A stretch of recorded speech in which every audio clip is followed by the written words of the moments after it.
ہے سجاد ہے بیمار، ہے سجاد ہے بیمار، ہے سجاد ہے بیمار، ہے سجاد ہے بیمار، ہے بیمار، ہے السمیع العلیم العلی العظیم من الشیطان اللعین الرجیم بسم اللہ الرحمن الرحیم الحمد للہ الذی نزل الفرقان علی عبدہ لیکون للعالمین نذیرا والصلاة علی من جعلہ شاہدا ومبشرا ونذیرا وداعیا الی اللہ بإذنہ وسراجا منیرا وعلى آلہ الذین اذهب اللہ عنہم الرجس وطہرہم تطہیرا۔ پانی رکھ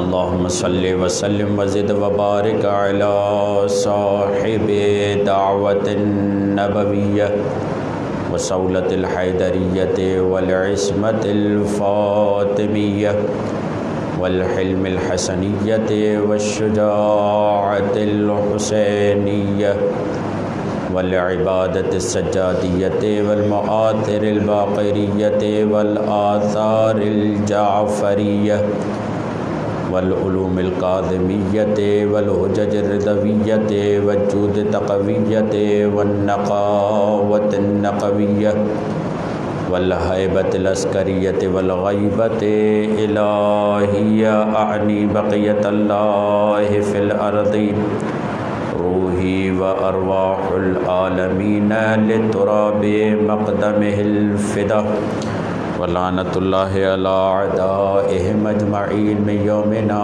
ھذا الی قیام یوم الدین۔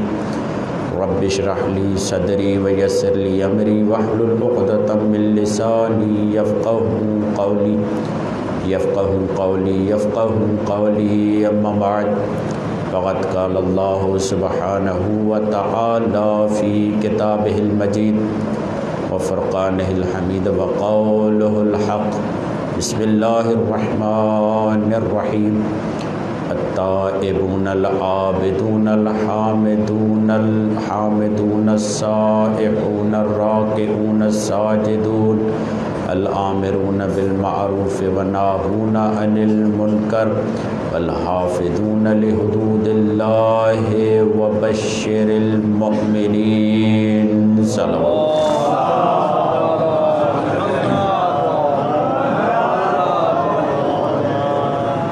شکر گزار ہیں پروردگار عالم نے دنیا اور گندگی کے ڈھیر سے اٹھا کر فرش اعظم میں بٹھا دیا۔ یہ بہت بڑی سعادت ہے ہمارے لیے کہ ہم یہاں پر آئیں اور ذکر محمد و آل محمد کو سماعت فرمائیں۔ خوش نصیب ہیں وہ کان، خوش نصیب ہیں وہ آنکھیں، خوش نصیب ہے وہ دل جو ذکر محمد و آل محمد سے معمور ہیں۔ ارشاد رب العزت ہو رہا ہے التائبون العابدون الحامدون السائحون الراکعون الساجدون۔ اللہ بتا رہا ہے کہ یہ وہ ذوات ہیں مؤمنین جو ہر وقت خدا سے رابطے میں ہیں۔ التائب، تائب کہتے ہیں ہر وقت خدا سے رابطے میں رہنے والا، جو نفس نفس خدا سے رابطے میں رہے اسے تائب کہتے ہیں۔ تائب اسے نہیں کہتے جو توبہ، تائب اسے نہیں کہتے جو خدا کو بھلا دے اور گمراہ ہو جائے اور پھر واپس آ جائے، نہیں۔ تائب حقیقت میں وہ ہے جس نے کسی لمحے خدا کو بھولا ہی نہ ہو۔ جو کوئی لمحہ خدا کو نہ بھولے اسے تائب کہتے ہیں، اور جو کسی وقت خدا کو نہ بھولے وہی عابد ہوا کرتا ہے۔ التائبون العابدون، وہی عبادت گزار ہیں۔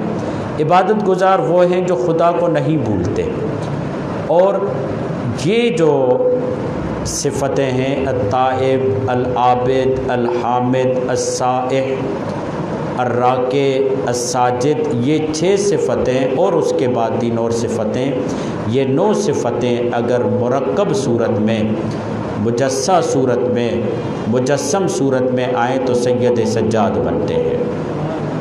درود بھیجیے محمد والے۔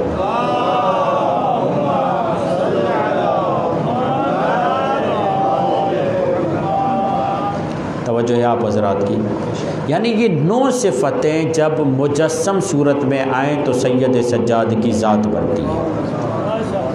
سید سجاد کی ذات از اول تا آخر، اور ہر امام کی ذات از اول تا آخر خدا کی طرف راغب اور خدا کی طرف متوجہ رہنے والی ذات ہے۔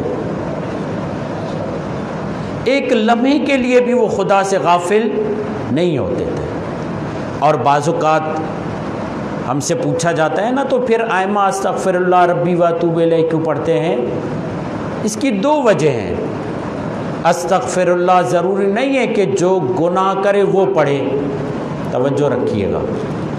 استغفر اللہ کا کلمہ اس کے لیے نہیں ہے جو گناہ کرے وہ پڑھے، استغفر اللہ کا کلمہ اس کے لیے بھی ہے جو خدا کے لیے لوگوں کو خدا کی طرف بلاتا ہے۔ اس لیے استغفر اللہ کہتا ہے کہ پروردگار میں لوگوں کو تیری طرف بلا رہا ہوں، مستقیمت تجھ سے بات نہیں کر رہا، لوگوں کے ذریعے تجھ تک پہنچ رہا ہوں، یہ بھی تجھ سے توبہ چاہتا ہوں۔ کبھی آپ نے دیکھا ہوگا بڑی شخصیت کے ساتھ آپ بیٹھے ہوئے ہیں اور آپ چاہتے ہیں کہ اس سے ہٹ کر کسی اور سے بات کریں، تو کیا کہتے ہیں بڑی شخصیت کو؟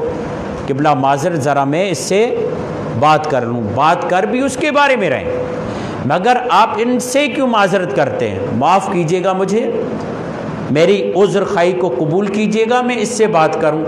یہ جو آپ اس سے بات کر رہے ہیں، کیا بات کرنے والے ہیں؟ یہی بتانے والے ہیں کہ یہ شخصیت ہے کون، کر بھی اسی کے بارے میں رہیں، معافی بھی اس سے۔ کیوں؟ اس لیے کہ اب میں آپ کی ذات سے ہٹ کر اس کو آپ کی ذات کی معرفت کروا رہا ہوں، مستقیماً آپ سے رابطے میں نہیں ہوں۔ یہ جو اس کے ذریعے آپ تک پہنچ رہا ہوں، اس کی بھی میں معافی مانگ رہا ہوں، یہ بھی ضرورت ہے، یہ ضرورت ہے۔ اگر میں آپ کی معرفت نہ پہنچاؤں تو یہ لوگ آپ تک پہنچ نہیں پائیں گے، اس لیے مجبور ہوں میں کہ لوگوں کے درمیان آؤں اور آپ کی شناخت کرواؤں۔ ایک اس لیے ہوتی ہے توبہ، استغفر اللہ ربی واتوب الیہ، اس لیے ہوتی ہے۔ دوسری استغفر اللہ ربی واتوب الیہ اپنی نیاز کو بتانے کے لیے ہوتی ہے، ضرورت کو بتانے کے لیے ہوتی ہے۔ میں ایک مثال دینا چاہتا ہوں، اگر آپ حضرات تھوڑی توجہ فرمائیں تو درود پڑھیے محمد والے۔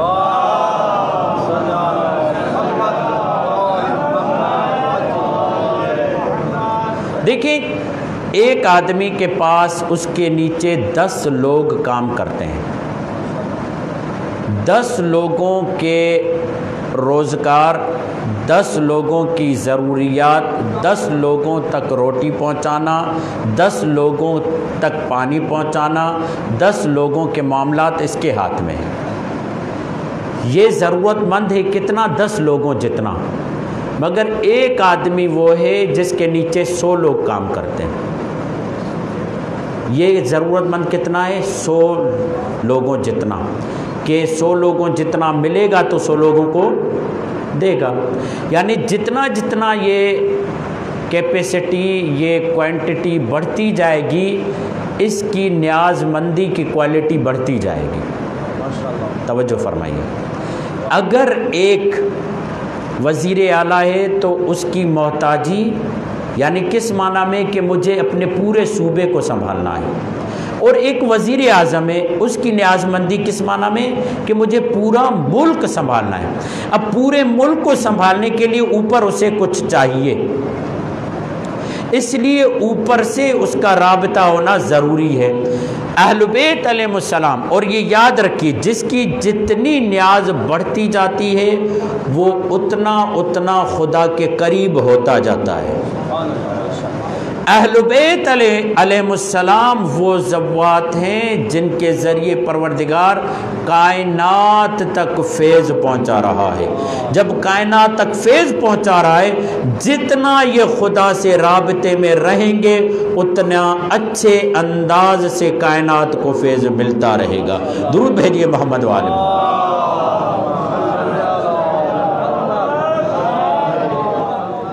یعنی خدا سے ہر وقت رابطے میں رہنا، اس لیے کہ مجھے مخلوق تک فیض پہنچانا ہے۔ کوئی بھی آدمی تب تک فیض نہیں پہنچا سکتا، کوئی بھی ذات تب تک فیض نہیں پہنچا سکتی جب تک وہ خدا کے قریب نہ ہو۔ جتنا خدا کے قریب ہوگا اتنا احسن انداز سے مخلوق تک اللہ کا فیض پہنچاتا رہے گا۔ ہر وقت رابطے میں رہنا اور خدا سے غافل نہ رہنا، اسے عبادت کہتے ہیں۔ عبادت صرف سجدہ کرنے کا نام، نماز پڑھنے کا نام نہیں ہے، بلکہ پوری زندگی کو خدا کی مرضی کے مطابق گزارنے کا نام عبادت ہے۔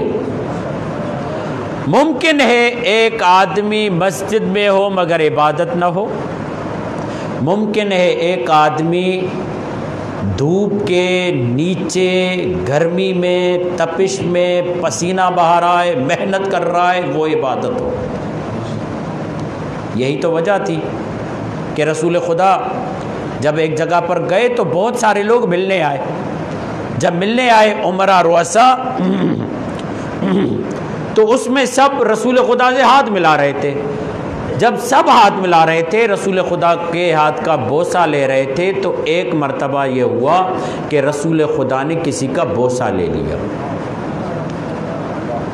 آئے تھے سارے صاف ستھرے نکھرے نتھرے لوگ رسول خدا کے سامنے نمبر بنانے، اچھے صاف ستھرے وائٹ کالر والے لوگ ہاتھ چوم رہے ہیں، رسول خدا کے قریب ہو رہے ہیں، رسول خدا سے تعارف کروا رہے ہیں کہ میں فلاں ہوں۔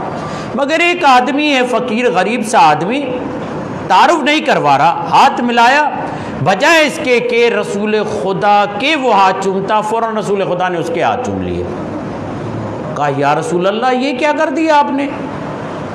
ابھی تک تو ہم آپ کے ہاتھ چوم رہے تھے، ہم چاہتے تھے کہ ہم آپ کے نزدیک ہوں، ہم چاہتے تھے ہم پر آپ کی توجہ ہو، آپ نے اس کی طرف توجہ کیوں کی؟ رسول خدا نے کہا اس لیے کہ جب میں نے اس سے ہاتھ ملائے تو یہ ہاتھ مجھے کھردرے محسوس ہوئے، سخت محسوس ہوئے، اور لگتا ہے اس کے ہاتھ کی سختی بتا رہی ہے یہ اللہ کی راہ میں محنت کرتا ہے، اور جو محنت کرتا ہے القاسب و حبیب اللہ، جو محنت کرنے والا ہے وہ اللہ کا دوست ہے، بس میں نے اللہ کے دوست کے ہاتھ چومے ہیں۔ ماشاءاللہ، برائے خوش ندی محمد و آل محمد بلند صلوات، اللہم صلی علی محمد۔ یہ جو ہمارے بعض نظریات بن جاتے ہیں نا کہ یہ عبادت ہے، یہ عبادت نہیں، پورا دین، پوری زندگی دین کے محور کے تحت ہونی چاہیے۔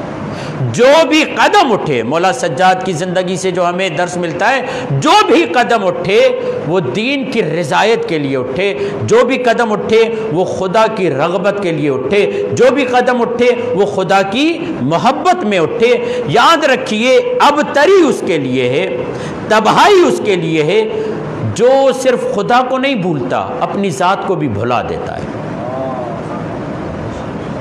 سورہ عنکبوت کی آیت ہے غالباً، وَلَا تَكُونُوا كَالَّذِينَ نَسُوا اللَّهَ فَأَنسَاهُمْ أَنفُسَهُمْ، خبردار ان لوگوں کی طرح مت ہو جانا جنہوں نے خدا کو بھلا دیا تو بس خدا نے کیا کیا، ان کو اپنی ذات سے ہی غافل کر دیا۔ دیکھیں آدمی جب بازار جائے، توجہ رکھیے گا اس بات پر، آدمی جب بازار جائے کوئی قیمتی سے قیمتی چیز بھول جائے کوئی مسئلہ نہیں، گم ہو جائے کوئی مسئلہ نہیں، پیسے گم ہو گئے کوئی مسئلہ نہیں، مگر یہ گھوم پھر کے پھر بھی گھر واپس آئے گا۔ اگر اپنے آپ کو ہی گم کر بیٹھے پھر اس کا گھر لوٹنا کتنا مشکل ہو جاتا ہے، یہ گھر لوٹ نہیں پائے گا کیونکہ یہ اپنے آپ کو گم کر بیٹھا ہے۔ گھر لوٹنا اس کے لیے آسان ہوتا ہے جو اپنی چیز گم کر بیٹھے. گھر وہی آتا ہے جو اپنی اشیاء کو گم کر بیٹھے، مگر جو اپنے آپ کو ہی گم کر بیٹھے، کہتے ہیں نا بھول بھلیاں. یہ بھول بھلیاں کیا ہوتی ہے؟ ایسا راستہ بنا ہوا ہوتا ہے، جب انسان اس میں داخل ہوتا ہے پھر اسے نکلنے کا راستہ پتہ نہیں ہوتا. کہاں سے نکلنا ہے مجھے؟ نکلنے کا راستہ جب معلوم نہ ہو اسے کہتے ہیں بھول بھلیاں. انسان دنیا کی محبت میں اتنا آگے چلا جاتا ہے کہ اپنے آپ کو ہی بھلا دیتا ہے، اور گھر واپس لوٹنے کی راہ اسے میسر نہیں ہوتی. یہ گھر کون سا گھر ہے جس کی ہم بات کر رہے ہیں؟ یہ گھر خدا کی طرف لوٹنے کی بات ہو رہی ہے. ایک دوسری مثال دوں آپ کو، درود پڑھیے محمد و آل محمد.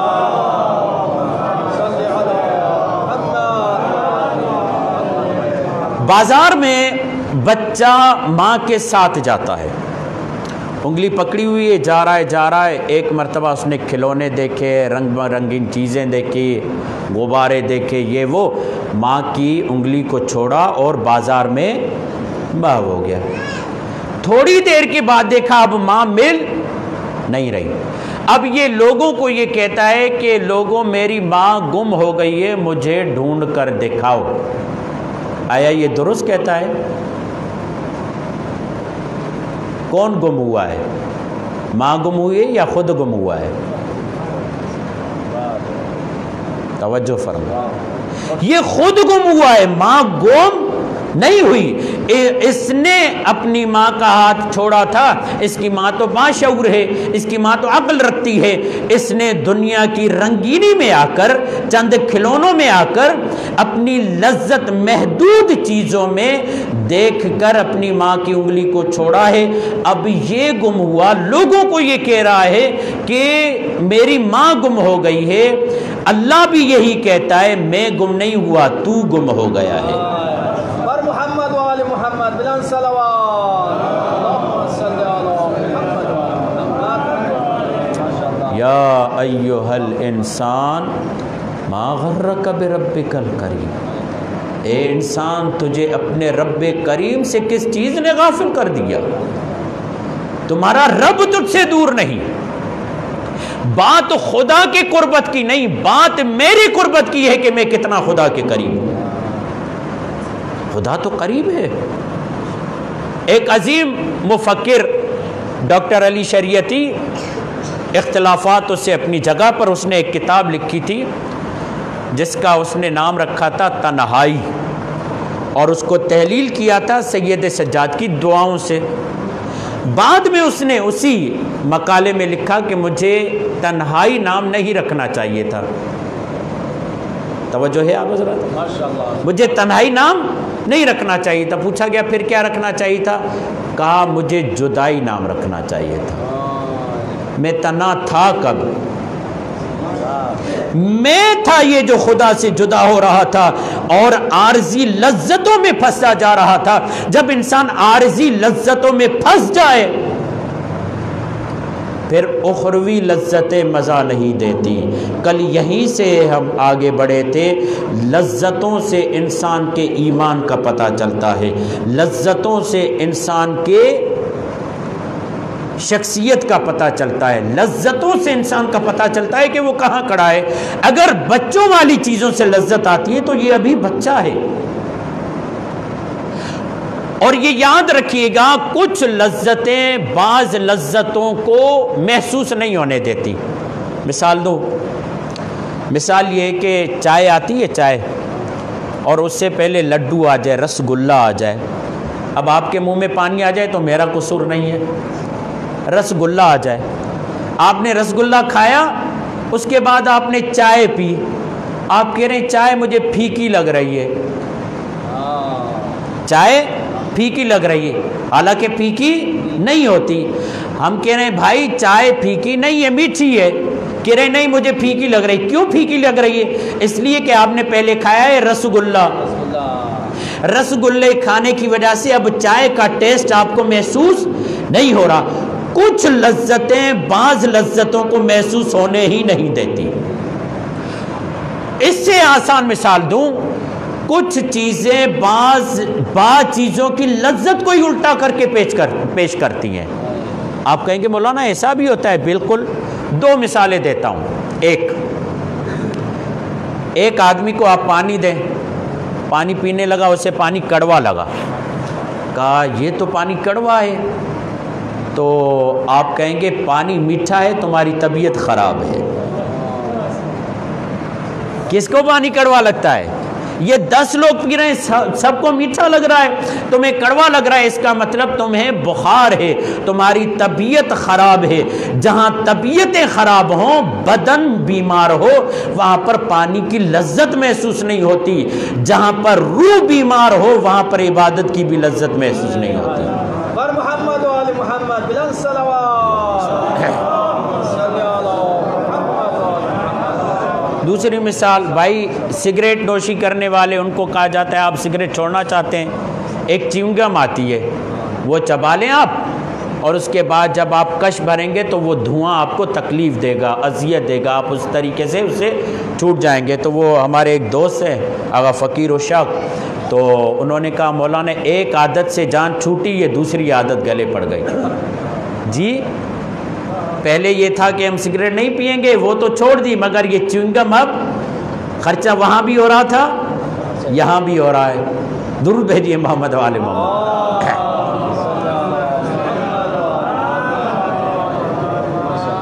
اہل بیت علیہ السلام کی زندگیوں میں جو عبادت کی لذت ہمیں نظر آتی ہے، وہ ہماری زندگیوں میں کیوں نہیں ہے؟ ہمیں اس پہ غور کرنا ہوگا۔ کیوں مجھے عبادت کی لذت محسوس نہیں ہو رہی؟ اس لیے کہ میں نے دنیاوی چیزوں میں جو لذت محسوس کی ہے، وہ دین میں لذت محسوس نہیں کرتا، اس لیے کہ میرا دل دنیاوی محبت میں گرفتار ہو چکا ہے۔ محبت اور نفرت کا مرکز دل ہے عزیزان محترم۔ دماغ کا کام ہے حق اور باطل سمجھانا، بتانا، تسلیم کرنا، ایمان لانا دل کا کام ہے۔ یہی وجہ ہے کہ قالت الاعراب آمنا، یہ اعرابی آ کر آپ کو کہتے ہیں کہ ہم ایمان لے کر آئے۔ قالت الاعراب آمنا قل لم تؤمنوا ولکن قولوا اسلمنا ولما يدخل الایمان فی قلوبکم، یہ اعرابی آپ کو آ کر کہتے ہیں کہ ہم ایمان لائے، آپ نے کہے تم نے تو ابھی اسلام قبول کیا ہے، ایمان تو ابھی تمہارے دلوں میں داخل ہی نہیں ہوا۔ تو پوچھا گیا کہ ایمان کسے کہتے ہیں؟ ہم تفسیر پوچھتے رہے، یا رسول اللہ بتا دیجئے ایمان کسے کہتے ہیں؟ شاید پہلی ہجری میں بتائیں، شاید دوسری ہجری میں بتائیں، شاید کسی وقت بتائیں، مگر ایک مرحلہ ایسا آیا جب رسول نے بتایا کہ آج کل ایمان کل کفر کے مقابلے میں جا رہا ہے۔ یعنی ایمان تب ہوتا ہے جب دل میں علی دھڑکتا ہو۔ صلوات پڑھیں محمد و آل محمد۔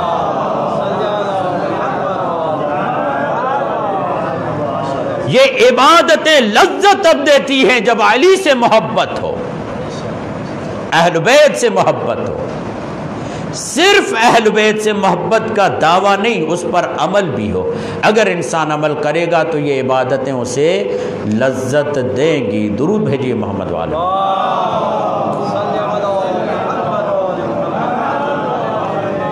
یعنی یہ عارضی لذتوں میں جو اپنے آپ کو پھنسا کے رکھا ہوا ہے، یہ عارضی لذتوں میں جو اس نے اپنے آپ کو رکھا ہوا ہے، یہ اس لیے۔ اب میں آپ سے ایک سوال کرتا ہوں، آپ دیکھیں بہت سارے لوگ والدین بچوں کی پلاننگ کرتے ہیں، فیوچر پلاننگ جسے کہتے ہیں، آپ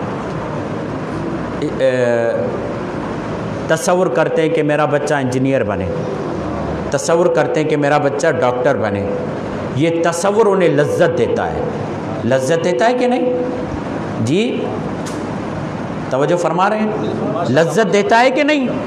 یہ کیوں لذت دے رہا ہے؟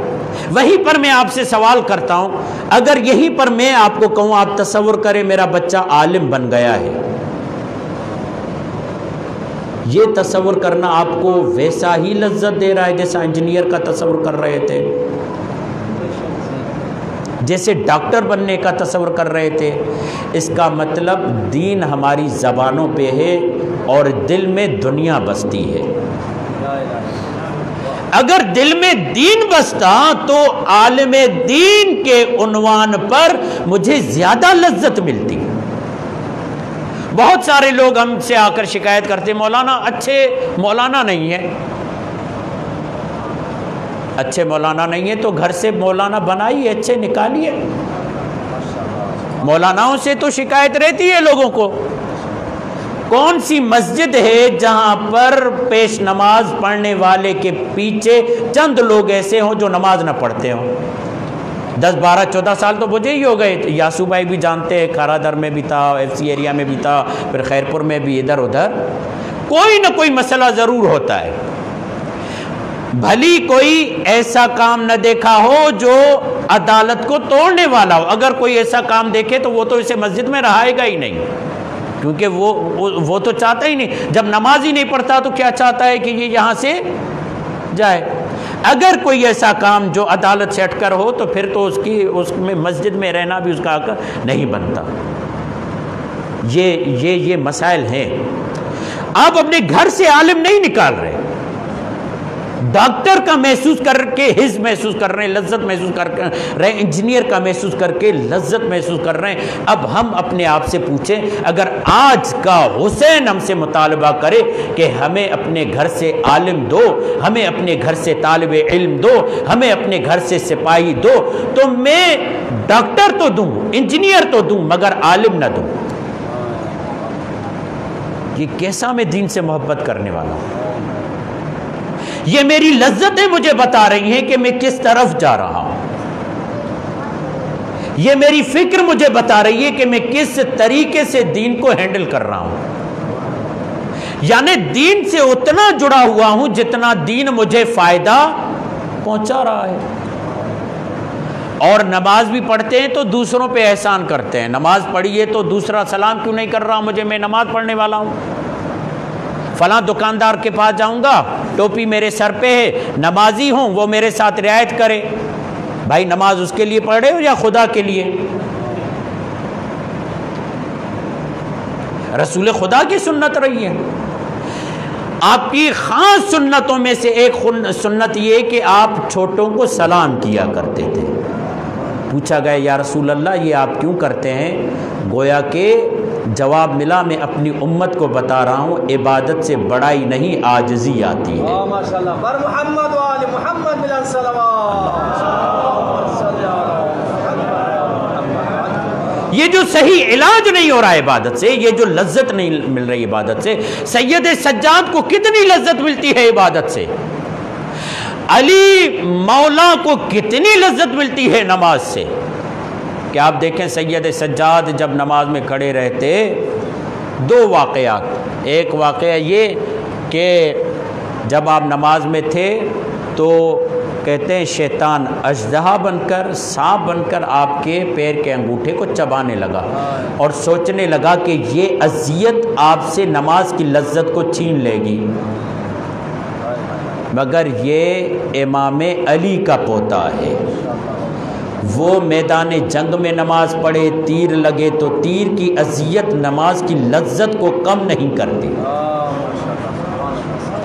لذت کا عالم یہ ہے، لذت کا عالم یہ ہے۔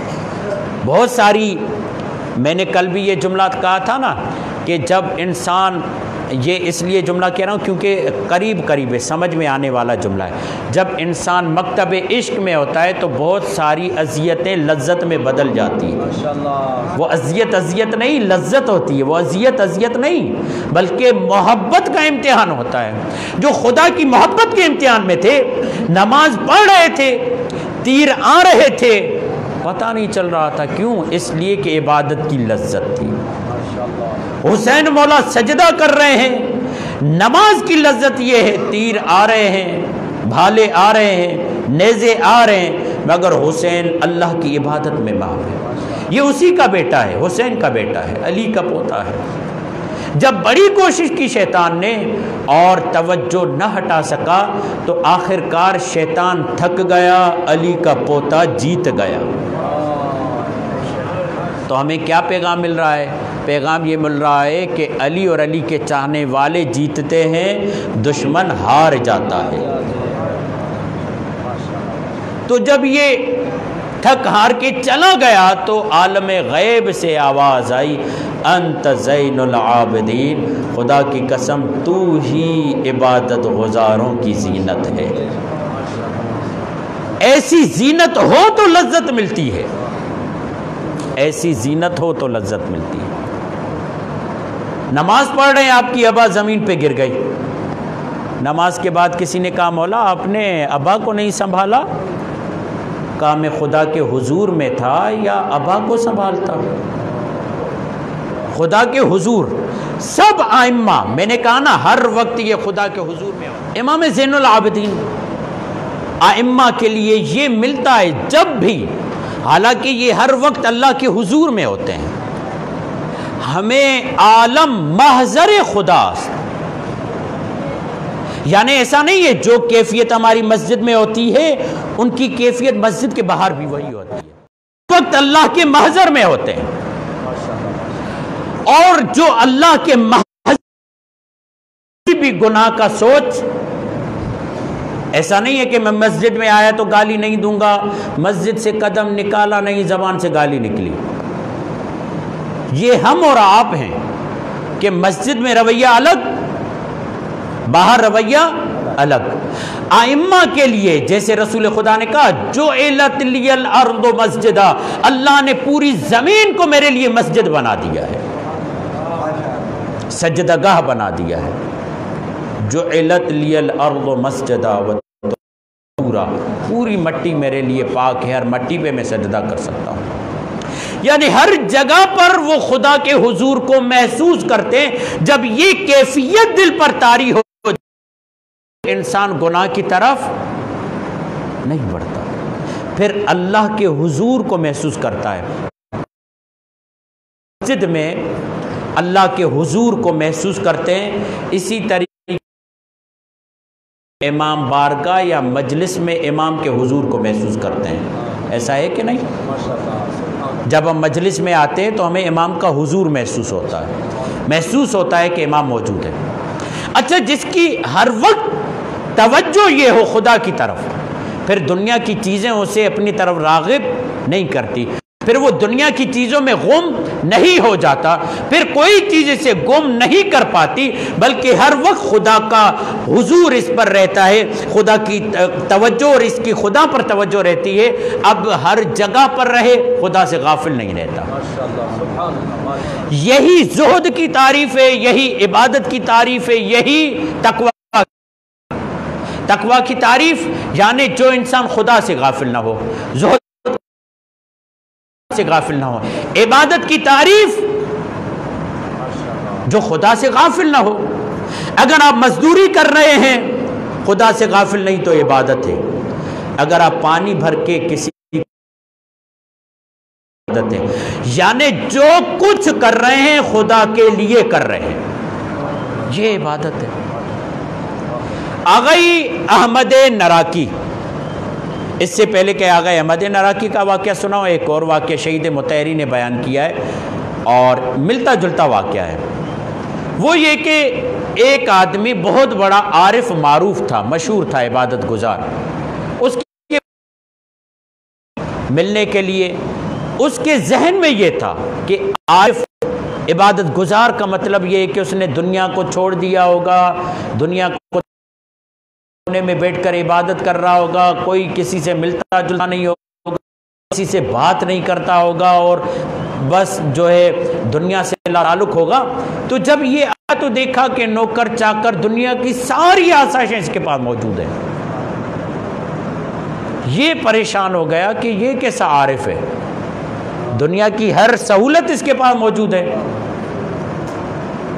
دنیا کی سہولت موجود ہے اس کے پاس، یہ کیسا عارف ہے، یہ کیسا کہ جو میرے دل میں آپ کے لیے عزت تھی اب وہ میرے دل میں آپ کے لیے عزت۔ کہا کیوں؟ کہا اس لیے کہ میں یہ سمجھ رہا تھا آپ نے دنیا کو طلاق دے دی ہوگی، آپ نے دنیا کو چھوڑ دیا ہوگا، آپ کسی سے بات نہیں کرتے ہوں گے، اپنے کونے میں بیٹھ کر صبح شام ہوں گے، خدا کو ایک قطرہ بھی گرنے نہ پائے۔ اگر ایک قطرہ گرا، ادھر سے قطرہ نہیں گرے گا، ادھر سے تمہارا سر دھڑ سے جدا ہو جائے گا۔ اب جاؤ پوری بازار گھوم کر آؤ، بازار کا حسن دیکھ کر آؤ، بازار کی رنگینی دیکھ کر آؤ، بازار کی چیزیں دیکھ کر آؤ۔ یہاں ہمارے ہاں بازار بڑا مشہور بازار ہے، لوگ دور دور سے آتے ہیں اس بازار کے حسن کو دیکھنے کے، اس بازار سے چیزیں خریدنے کے لیے، اس بازار سے یہ کرنے کے لیے، اس بازار سے یہ کرنے کے لیے۔ جاؤ بازار کا حسن دیکھ کر آؤ۔ اس نے قبول کیا، گیا، واپس آیا۔ جب آیا تو اس نے پوچھا بتاؤ بازار کیسی حسین تھی، بازار کا منظر کیسا تھا، بازار میں چیزیں کیسی خوبصورت تھی، کون سی چیز پسند کی تم نے؟ کہا کیسا مذاق کرتے ہو میرے ساتھ؟ کہا مذاق کر رہا ہوں؟ کہا بالکل۔ کہا شرط یہ رکھی کہ یہ جام میرے ہاتھ میں بھرا ہوا شربت کا ایک قطرہ گرنے نہ پائے، تمہارا جلاد میرے پیچھے گرے تو میرا سر کاٹ دیا جائے۔ اب ایسے عالم میں جام پہ توجہ رہتی یا بازار کے حسن پہ؟ کہاں پہ توجہ رکھتا میں؟ ظاہر سی بات ہے، عقل مندی یہی ہے کہ میں جام پہ توجہ رکھتا۔ کہا یہی تو میں سمجھانا چاہ رہا تھا، ہم رہتے تو بازار میں ہیں مگر ہماری توجہ جمال حسن خدا پہ ہوتی ہے، ہمارا خدا ہم سے پوری توجہ اسی پہ ہوتی ہے۔ اسی لیے مولا نے کہا پروردگار عجیب بات ہے، لوگ دنیا سے ڈریں تو دور ہو جاتے ہیں، تجھ سے ڈریں تو تیرے قریب ہو جاتے ہیں۔ یہ کیسا ڈر ہے؟ مولا سے پوچھا گیا مولا یہ کیسا ڈر ہے؟ کہا مومن کا ڈر یہ ہے کہ کہیں میرا محبوب مجھ سے ناراض نہ ہو جائے۔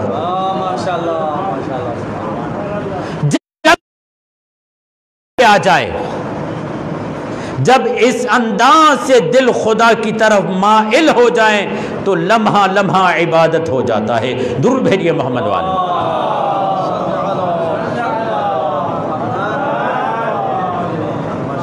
یہ کیفیت اور انہی لذتوں سے، انہی ناگواریوں سے، انہی خوشیوں سے، انہی غمیوں سے انسان کی زندگی وابستہ ہے۔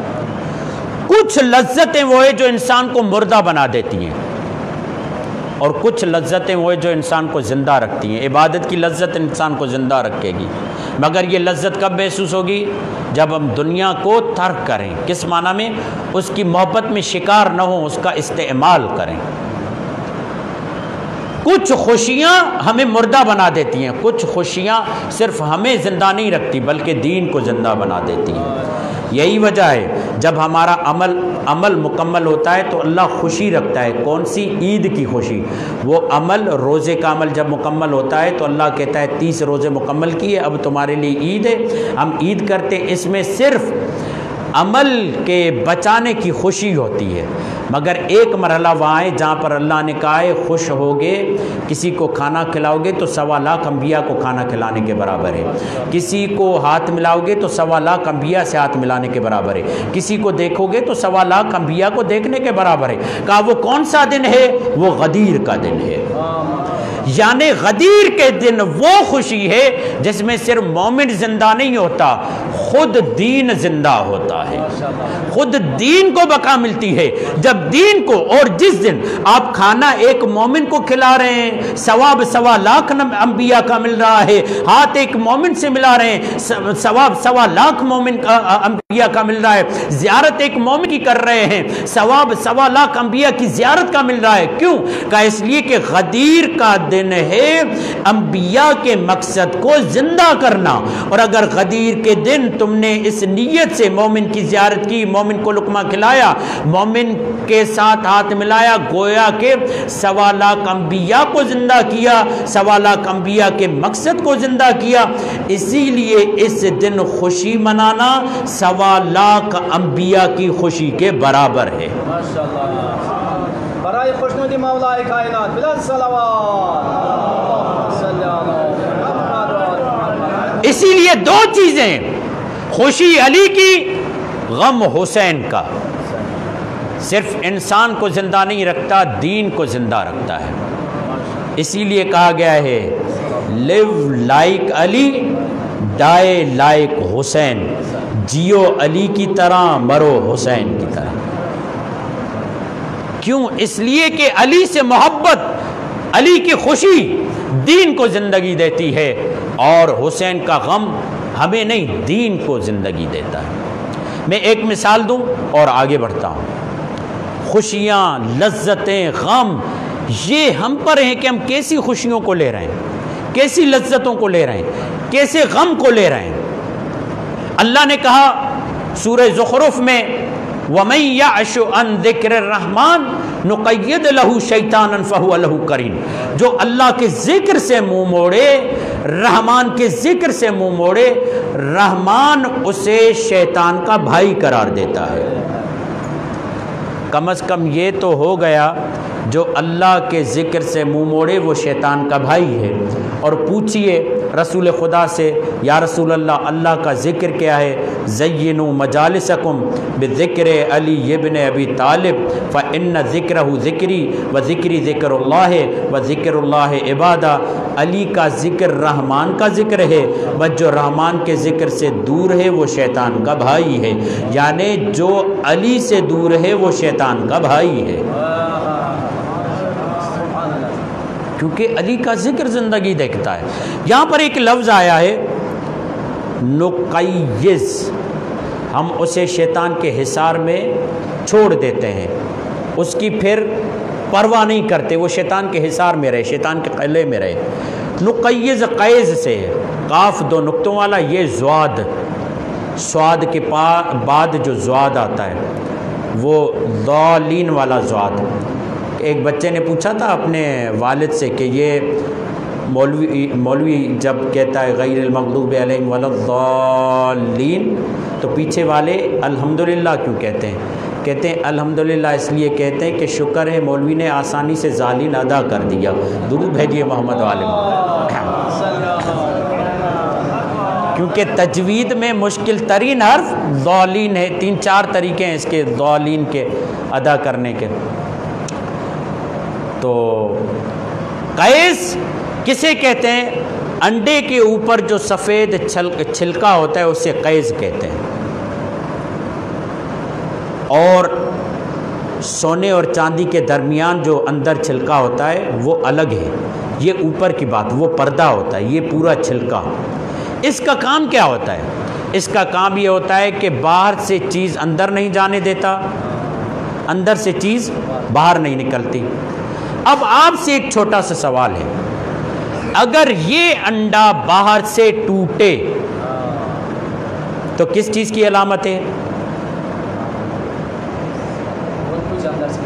یعنی اس کے مرنے کی علامت ہے، زندگی کی اب اس سے کوئی توقع۔ جی میں پوچھ اس لیے رہا ہوں تاکہ آپ ذہنی طور پر میرے ساتھ رہیں۔ اچھا یہ انڈا خود بخود وقت پر، مقررہ وقت پر خود بخود اندر سے ٹوٹے تو کیا ہے؟ زندگی کی علامت۔ ٹوٹنا ہے، اسے ٹوٹنا ہے دونوں صورتوں میں، باہر سے ٹوٹے تو موت، اندر سے ٹوٹے تو زندگی۔ اللہ کہتا ہے اگر باہر کے اسباب کی وجہ سے تمہارا دل ٹوٹ جائے تو مر جائے گا، دنیاوی رغبتوں، دنیاوی لذتوں، دنیاوی خوشیوں، دنیاوی غموں کی وجہ سے تمہارا دل باہر کے غموں اور باہر کے خوشیوں کی وجہ سے ٹوٹ جائے تو دل مردہ ہو جائے گا۔ پروردگار دل زندہ کیسے ہوگا؟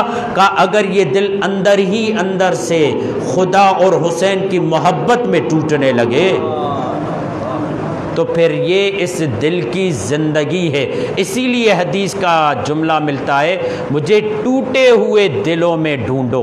تو وہ ٹوٹے ہوئے دل کون سے ہیں؟ کہا ٹوٹے ہوئے دل وہ ہیں جو اللہ کی محبت میں، حسین کی محبت میں کڑتے رہتے ہیں۔ درود بھیجیے محمد والے۔ اور ہر دل کو دل بھی نہیں کہتے، توجہ ہے، ہر دل کو دل بھی نہیں کہتے، یہ قلب کب بنتا ہے؟ دیکھیے بعض جگہیں ان پہ کام کرنے کی وجہ سے ان کے نام آ جاتے ہیں۔ اگر جہاں پر آپ جانور باندھتے ہیں اسے کیا کہتے ہیں؟ استبل کہتے ہیں، استبل کہتے ہیں۔ گھوڑے باندھیں، گدھے باندھیں، جو بھی باندھیں استبل کہتے ہیں۔ کیوں؟ اس لیے کہ وہاں پر جانور باندھ رہے ہیں۔ اور اگر گائے بھینس وغیرہ رکھے وہاں پر تو باڑا کہتے ہیں، ٹھیک ہے، استبل باڑا۔ جہاں پر آپ پیسے رکھتے ہیں اسے کیا کہتے ہیں؟ آگے جوادی عاملی کی مثال دے رہا ہوں، یہ کیا کہتے ہیں؟ بینک کہتے ہیں۔ اچھا، جہاں پر آپ گاڑیاں کھڑی کریں کیا کہتے ہیں؟ گیراج۔ جہاں پر آپ نماز پڑھیں اسے مسجد کہیں، جہاں پر ذکر حسین ہو اسے امام بارگاہ کہیں۔ کہا یہ دل کب بنتا ہے؟ یہ قلب کب بنتا ہے؟ کہا جس قلب میں پیسے کی محبت ہو وہ قلب نہیں، بینک ہے۔ جس قلب میں گاڑیوں کی محبت ہو وہ قلب دل نہیں ہے، وہ گیراج ہے۔ جس دل میں نافرمان اولاد کی محبت، فرما بردار نہیں، نافرمان اولاد، کیونکہ مولا علی کا فرمان ہے، پروردگار میں نے تجھ سے قد و قامت میں دراز لمبی اولاد نہیں مانگی، خوبصورت اولاد نہیں مانگی، میں نے وہ اولاد مانگی ہے جو تیرے سامنے سجدہ کرے تاکہ علی کو قرار ملے، سکون ملے۔ جس دل میں نافرمان اولاد کی محبت ہو وہ دل نہیں، استبل ہے۔ کہا پھر دل کب بنتا ہے؟ الا بذکر اللہ تطمئن القلوب، جب اس دل میں یاد حسین و خدا ہو تب یہ دل بنتا ہے۔ اور اسی یاد کو آباد کیا حسین نے کربلا میں۔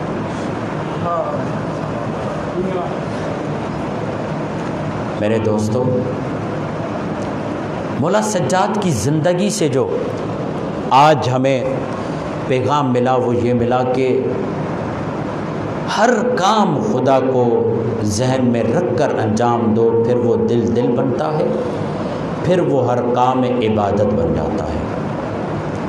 اور جس انداز سے سید سجاد نے عبادت کی کوئی عبادت نہیں کر سکتا۔ جو مناظر سید سجاد نے دیکھے، اللہ نہ کرے کوئی بیٹا اس انداز سے حسین ذبح ہو رہا ہے، خیمے سے بیٹی دوڑتی ہوئی آئی اپنے بابا کو بچانے کے لیے۔ ہاں عزادارو، رقیہ سکینہ دوڑتی ہوئی آئی، 70 قدم سے بہن دیکھ رہی ہے، 7 قدموں سے بیٹی دیکھ رہی ہے۔ اجرکم علی اللہ، 7 قدموں سے بیٹی دیکھ رہی ہے۔ اور جب یہ بیٹی بچانے آئی نا، ظالم کے خنجر میں ہاتھ ڈالا تو ظالم نے سکینہ کے سر پہ ہاتھ رکھا۔ کیا سمجھتے ہیں؟ سر پہ ہاتھ رکھا تو کیا ہوا؟ مکشوف مصائب نہیں پڑھوں گا، اشارہ دے رہا ہوں۔ پھر حسین کی اس یتیمہ کے پیر زمین کربلا پہ نہیں تھے، حسین کی یتیمہ کے پیر زمین کربلا پہ نہیں تھے۔ حسین نے کہا ظالم، کیا مہمان کو بلا کر اس کے بچوں کے ساتھ یہ رویہ اختیار کیا جاتا ہے؟ تم میرے سامنے میری بچی پر ظلم کر رہے ہو۔ اور اس وقت سکینہ نے آواز لگائی، امو عباس دیکھ رہے ہو تمہاری سکینہ کے ساتھ کیا ہو رہا ہے؟ عجب نہیں نہر فرات کے قریب تڑپتی ہوئی لاش نے کہا ہو سکینہ مجھے معاف کرنا، عباس تیری باتوں پہ پورا نہ اتر سکا۔ ہاں عزادارو، ایک مرتبہ اس ظالم نے مولا حسین کے سر کو قطع کیا۔ خدا کسی بیٹی کو یہ منظر نہ دکھائے جو سکینہ نے منظر دیکھا۔ جب سر قطع ہو گیا تو سیدہ سکینہ نے کہا ظالم، تجھے تو میرے بابا کے سر کو پکڑنا بھی نہیں آتا۔ میری ماں زہرا نے چکیاں پیس کر اجرکم، تم نے میرے بابا کی زلفوں سے پکڑا ہوا ہے، دیکھ رہے ہو رگیں کٹ گئی، اور رگیں ترتیب سے نہیں کٹی ہوئی، کوئی چھوٹی رگ ہے کوئی بڑی رگ ہے، خون ٹپک رہا ہے۔ سکینہ نے کہا یہ سر مجھے دے تاکہ میں تجھے بتاؤں کس انداز سے بابا کو پیار کیا جاتا ہے۔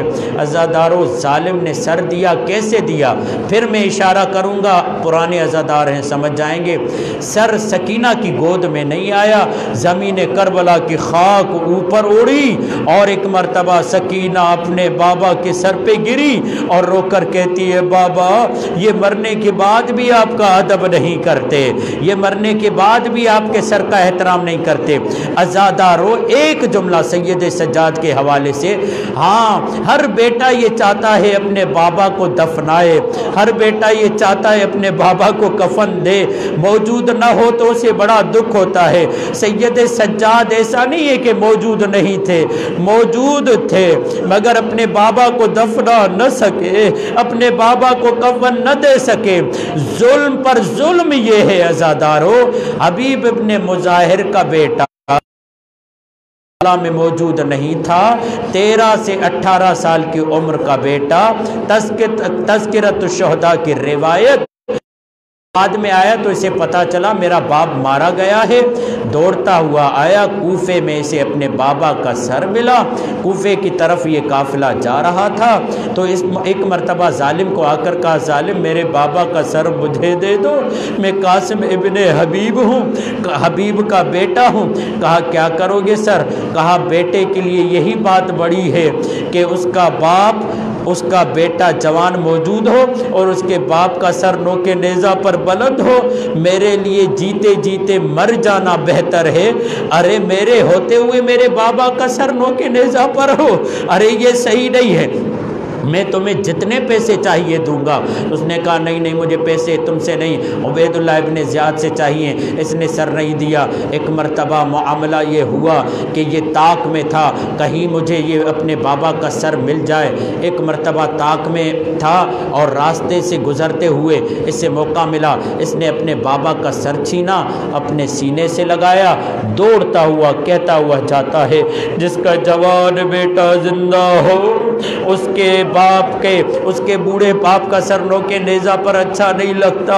یہ کہتا ہوا جا رہا ہے، دعا کرو سید سجاد کے کانوں تک آواز نہ پہنچے، مگر کیا کریں یہ سید سجاد کی سواری سے گزرا، یہ جملے کہتے ہوئے گزرا، سید سجاد کے کانوں میں آواز آئی، سید سجاد نے ایک مرتبہ بابا کے سر کو حسرت بھری نگاہوں سے دیکھا اور جملہ کہا، اے میرے بابا اپنے کڑیل جوان کو معاف کرنا، مگر تیرا جوان مریض ہے، تیرے جوان کے ہاتھوں کڑیاں ہیں، گلے میں توک ہے، پیروں میں بیڑیاں ہیں، ارے بابا اگر آزاد ہوتا